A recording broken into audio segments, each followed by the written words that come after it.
महाराष्ट्र में महाविकास अघाड़ी हुकूमत पर खतरे के बादल मंडरा रहे हैं। मुख्तलिफ सतहों पर मुलाकातों का सिलसिला जारी है। बयानबाजी और दावों का दौर भी चल रहा है।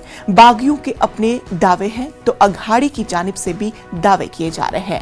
शिवसेना लीडर संजय रावत ने दावा किया है कि पार्टी मजबूत है। उन्होंने दावा किया है कि गुवाहाटी गए हुए 20 अरकान असेंबली उनके राब्ते में है। जब वो मुंबई वापस आएंगे तो हकीकत का पता चल जाएगा।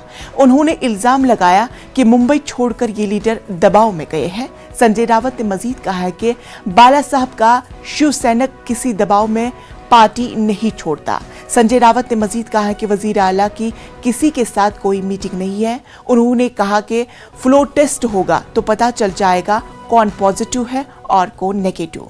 जराये के मुताबिक एकनाथ शिंदे ग्रुप आज अपनी हिमायत वापस ले सकता है। एकनाथ शिंदे ने 48 अरकान असेंबली की तायद का दावा किया है। मजीद 7 बागी अरकान आज गुवाहाटी पहुंचे हैं। जराये के मुताबिक गुवाहाटी में शिवसेना के 41 अरकान असेंबली है। संपर्क में लगभग 20 विधायक है, मैं आपको बताता हूँ।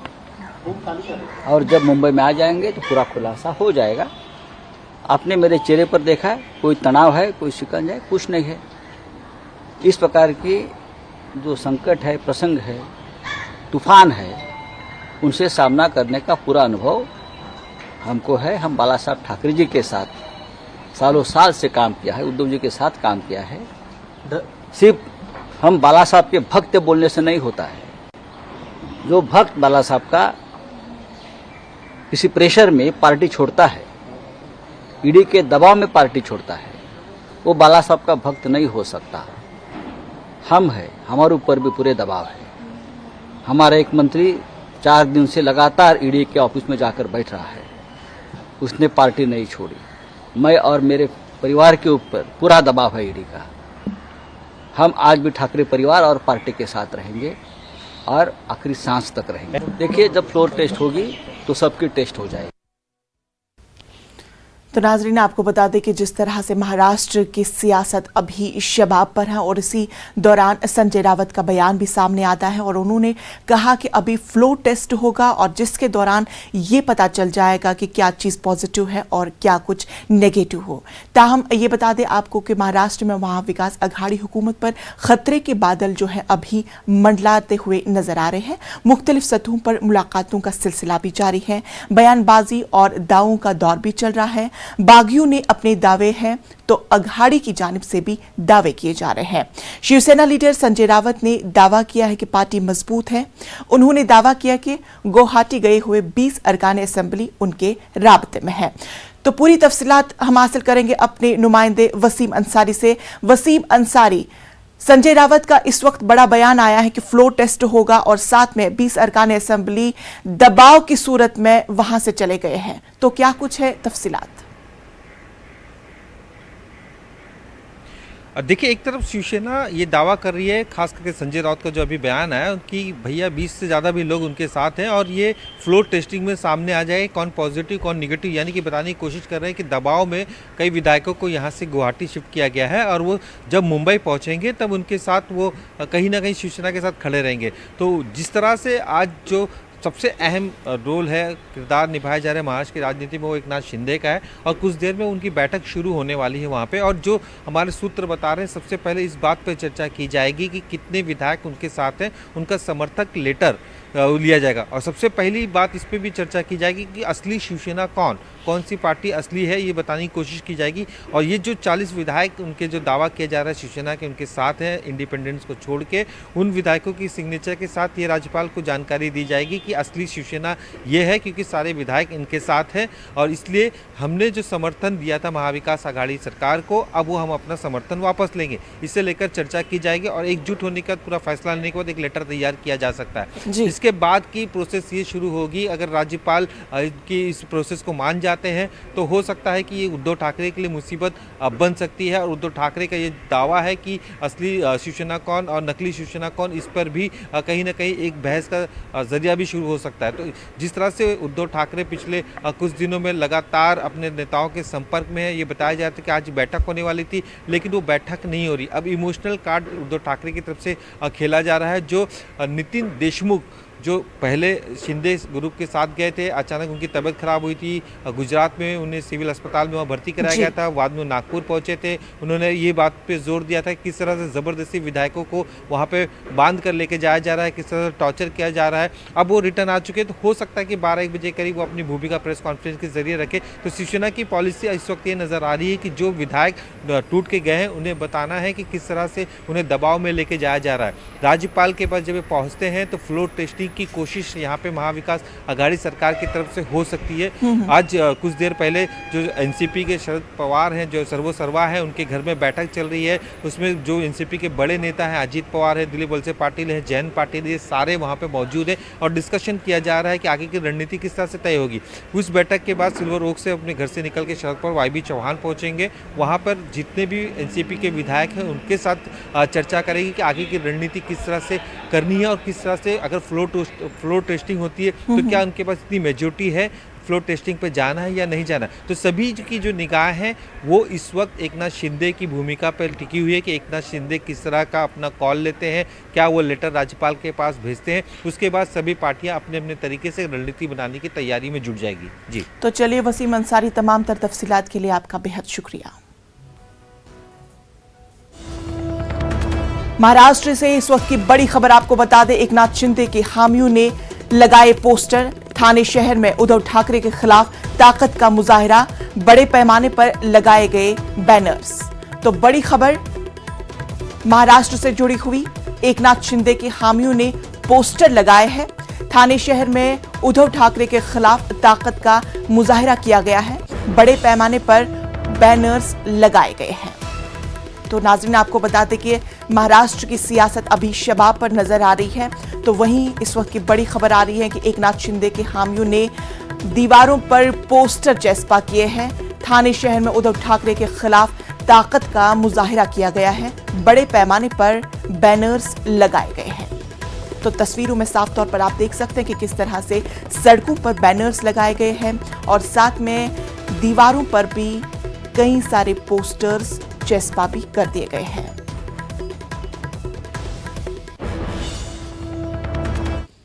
दो रियासतों में लोकसभा की 3 और 4 रियासतों की 7 असेंबली सीटों पर ज़िमनी इंतखाबात के तहत आज वोट डाले जा रहे हैं। उत्तर प्रदेश में रामपुर और आजमगढ़, जबकि पंजाब के सिंगरू हलके में लोकसभा ज़िमनी इंतखाबात के तहत पोलिंग हो रही है। वोटर पोलिंग मराकज़ का रुख कर रहे हैं। पोलिंग का अमल शाम 6 बजे तक जारी। आज़ादाना व मुनसिफाना इंतखाबात के इनकाद के लिए सिक्योरिटी के माकूल बंदोबस्त किए गए हैं। रामपुर और आजमगढ़ दोनों पार्लिमानी हलकों में 2200 से जायद पोलिंग सेंटर्स बनाए गए हैं। इन दोनों हलकों में 46 लाख से जायद वोटर हक राय दही का इस्तेमाल करेंगे। रामपुर लोकसभा सीट पर बीजेपी और समाजवादी पार्टी के बीच सीधा मुकाबला है। यहाँ समाजवादी पार्टी उम्मीदवार धर्मेंद्र यादव के मुकाबले में बीजेपी ने दिनेश कुमार नरवाहा को मैदान में उतारा है, जबकि आजमगढ़ में बीएसपी ने अपना उम्मीदवार उतारकर मुकाबले को सहतरफा बना दिया है। उधर पंजाब के सिंगरू लोकसभा सीट पर मुकाबला 5 पार्टियों के बीच में है। आपने गुरमील सिंह को टिकट दिया है, जबकि कांग्रेस ने दलवेर सिंह और बीजेपी केवल ढलून को मैदान में उतारा है। इसके साथ साथ त्रिपुरा, आंध्र प्रदेश और झारखंड में 7 असेंबली सीटों पर ज़िमनी इंतखाबात हो रहे हैं। कि लोकतंत्र के मतलब समझने की हम कोशिश करें तो इसे लोकतंत्र का पर्व कहा गया है। मानो तो गंगा मैया, ना मानो तो बहता पानी। लोकतंत्र का पर्व कहा गया है, लेकिन इस पूरे मामले पर हमारे साथ बात करने के लिए तारिक कमर हमारे साथ जुड़ चुके हैं। तारिक कमर, आपसे जानना चाहेंगे, आजमगढ़ की सीट को बेहद अहम माना जा रहा है, क्या कुछ है अभी की सूरत हाल?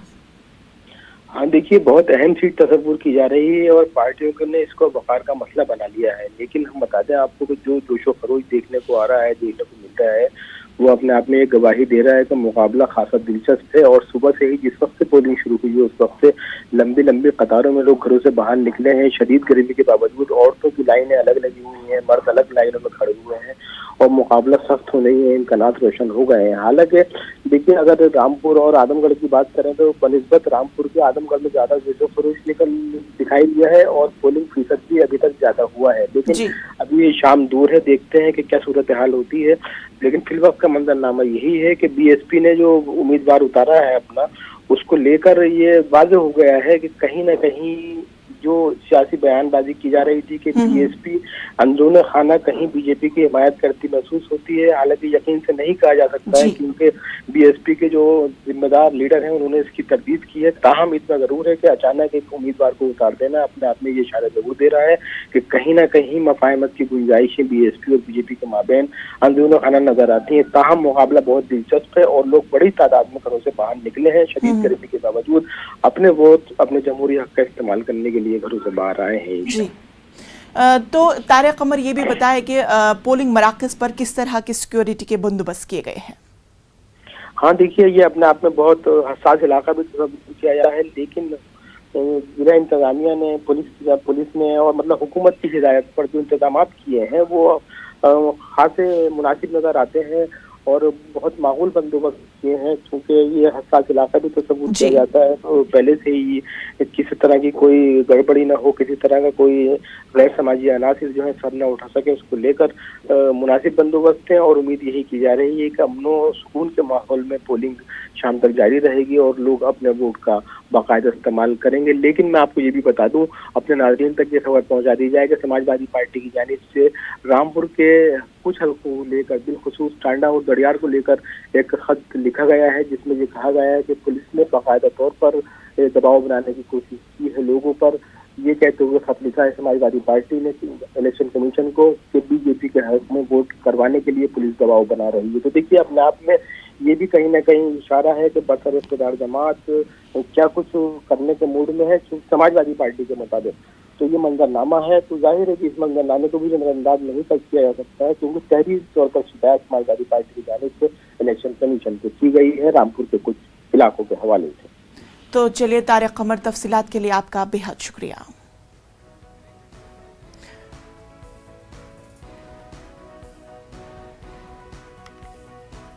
तो नाजरीन, आपको अभी की ज़िम्न इंतखाबात के ताल्लुक से अभी की खबर बता रहे थे कि किस तरह से आजमगढ़ की सीट को बेहद अहम माना जा रहा है और साथ में पोलिंग मराकज पर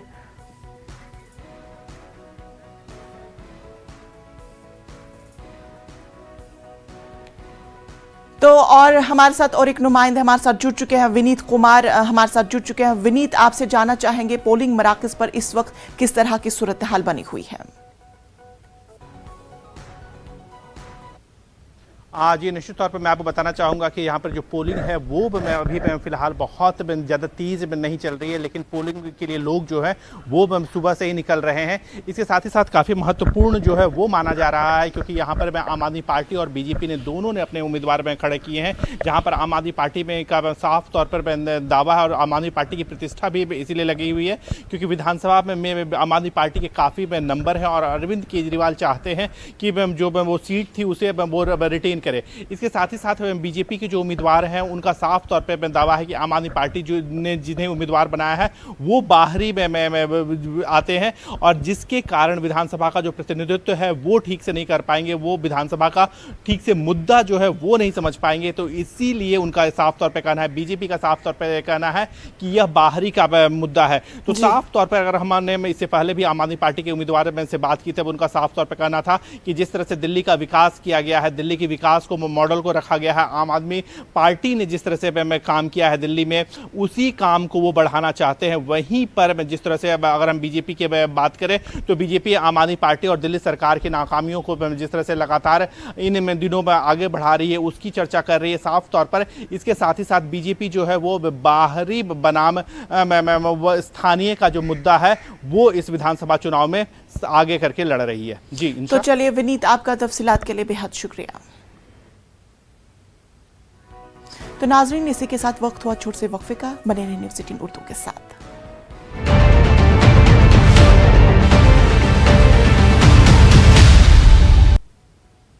ब्रेक के बाद इस्तकबाल। 14वां ब्रिक्स सरबराही इजलास आज से शुरू होगा। हालांकि कोरोना के मामलों में कमी आने के बाद अब फिजिकल मीटिंग हो रही है, लेकिन ब्रिक्स का 2 रोजा इजलास वर्चुअल ही होगा। इसमें ब्राजील, रूस, हिंदुस्तान, चीन और जनूबी अफ्रीका के सरबराहान शिरकत करेंगे। वजीर-ए-आज़म नरेंद्र मोदी भी इस इजलास में शिरकत करेंगे। रूस यूक्रेन जंग के बाद आलमी सियासत में बड़ी नजरियाती और फिक्री तब्दीली रोनुमा हुई है, जिसके असरात मुख्तलिफ शोबों पर मुरतब हो रही है। 2009 में ब्रिक्स का कयाम अमल में आया था। इसके मकसद आलमी माईशत की तश्कील नौ और तरक्की पजीर मुल्कों में नई माली दर्जाबंदी को मुतारिफ कराना था। लेकिन इतने बरसों बाद भी इस तंजीम को अपने मकासद में खातिर ख्वाह कामयाबी हासिल नहीं हो सकी।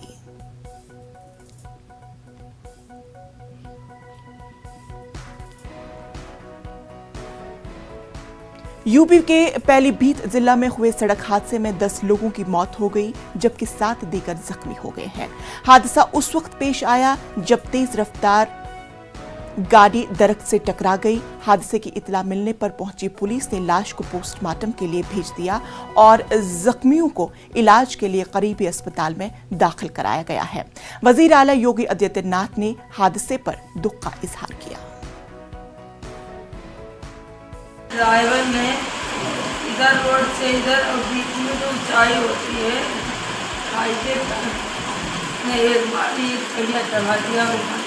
कैसे न कैसे आ गया वापस, इसको बहुत हड़काया। लगभग 4 साढ़े 4 बजे के आसपास बहुत ही दुखद हादसा हुआ, जिसमें DCM से कुछ लोग हरिद्वार से गोला वापस लौट रहे थे।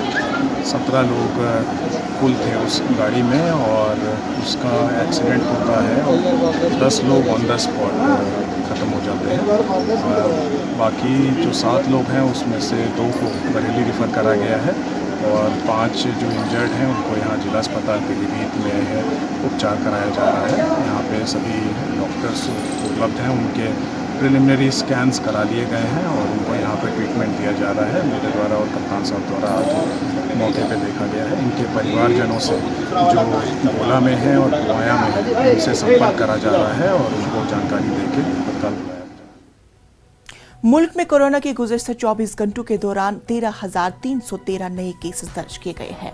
इसके साथ ही 48 लोगों की कोरोना से मौत हो गई। नए आदाद-ओ-शुमार के बाद मुल्क में एक्टिव केसेस की तादाद 83,000 से तजावुज कर गई है। वजारत सेहत की जानिब से जारी करदा आदाद-ओ-शुमार के मुताबिक गुज़श्ता 24 घंटों में 10,972 मरीज सेहतयाबी हुए हैं। तेजी से बढ़ता जा रहा है। अगर 24 घंटों में केसेस की बात की जाए तो 13,000 से ज्यादा केसेस सामने आए हैं। वहीं अगर पेशेंट्स की बात की जाए तो 10,000 से ज्यादा पेशेंट्स ने रिकवर किया है। लेकिन अभी एक्टिव केसेस की बात की जाए तो वो 83,000 से ज्यादा पार हो गए हैं। और जैसे जैसे ये केसेस बढ़ते जा रहे हैं, ये आशंका जताई जा रही है कि कहीं ये चौथी लहर तो नहीं। और इसको लेकर स्वास्थ्य विभाग भी जो है वो लगातार चिंता में है और ये सोचा जा रहा है कि किस तरीके से पाबंदियां बढ़े, क्योंकि हर किसी के मन में ये डर है कि चौथी लहर की तरफ तो नहीं बढ़ रहे हैं। केसेस में जिस तरीके से उछाल आ रहा है उसको लेकर लोगों के मन में भी कई सवाल हैं और पाबंदियां भी सख्त होंगी, क्योंकि अभी अगर केसेस की बात की जाए तो जैसे जैसे केसेस बढ़ रहे हैं मौत के आंकड़ों में भी इजाफा हुआ है। 38 से ज्यादा मौतें सामने आई हैं और पॉजिटिविटी रेट 2 से पार हो गया है। तो जैसे जैसे कोरोना की रफ्तार बढ़ रही है, ये हर किसी के मन में ये डर चल रहा है कि कहीं ये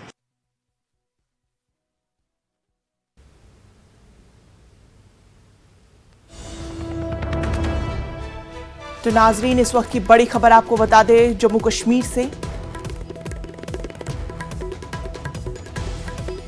राख आरती बिमना में पानी निकालने का काम नहीं। गुज़श्ता रोज बिमना में टूट गया था बांध। तो इस वक्त बड़ी खबर आपको बता दें कि जिस तरह से कई दिनों से जम्मू कश्मीर में, खासतौर पर वादी कश्मीर में मूसलाधार बारिश हो रही है और उसी के ताल्लुक से अभी की बड़ी खबर आपको बता दें, रख आर्थ मन में पानी निकालने का काम नहीं। गुज़श्ता रोज बेमना में टूट गया था बंद। तो पूरे मामले पर हमारे साथ बात करने के लिए आबिद हमारे साथ जुड़ चुके हैं। आबिद, ये बताइए कि अभी बांध के टूटने के ताल्लुक से क्या कुछ है ताजा तफसील?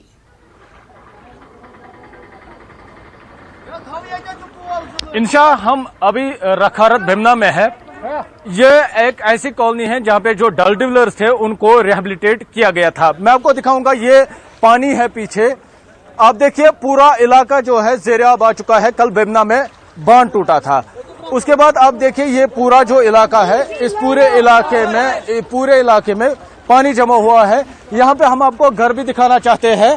तो आप देखिए ये पूरी जो कॉलोनी है यहाँ पे रखारत की, ऐसे ही कई मकान है जो पानी में है और लोग जो इंतजामिया है, एलसीए में है, उसके खिलाफ नाराजगी का इजहार कर रहे हैं।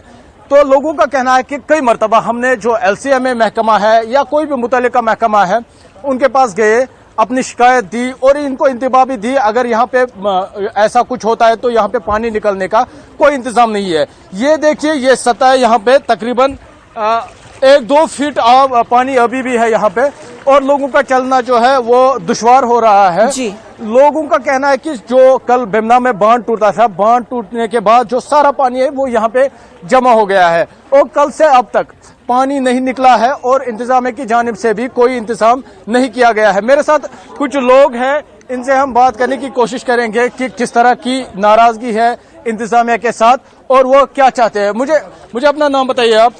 मेरा नाम है सजाद अहमद जलदार। उनको निकाला ऐसे ही, हमने सब कुछ वहीं पे छोड़ा है, ऐसे इनको निकाला, उनको पहले किसी जगह हमने ले लिया है।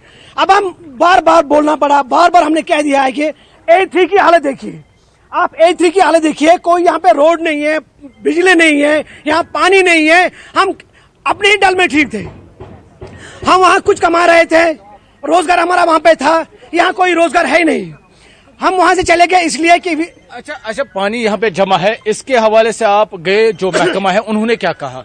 उन्होंने बोला कि हम आज करेंगे, परसों 5 साल को वो ऐसे ही कहता रहा। वीसी साहब को हम गए बार बार, वीसी साहब ने बोला परसों करेंगे, नरसों करेंगे, अब ये करेंगे, कुछ नहीं करे। वो बोल रहा है हमारे पास पेमेंट नहीं है, हमारे पास फंड्स नहीं है। अरे उनके पास फंड्स नहीं है तो वापस भेज दिए हमको अपने डाल, हम वहाँ पे रहेंगे।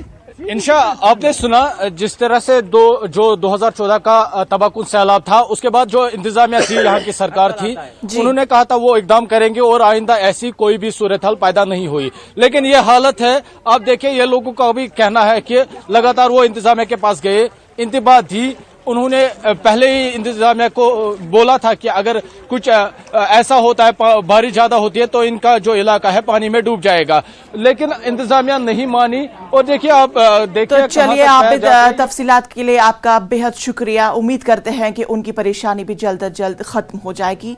तो नाजरीन, खबरों में फिलहाल इतना ही, मुझे दीजिए इजाजत। आदाब।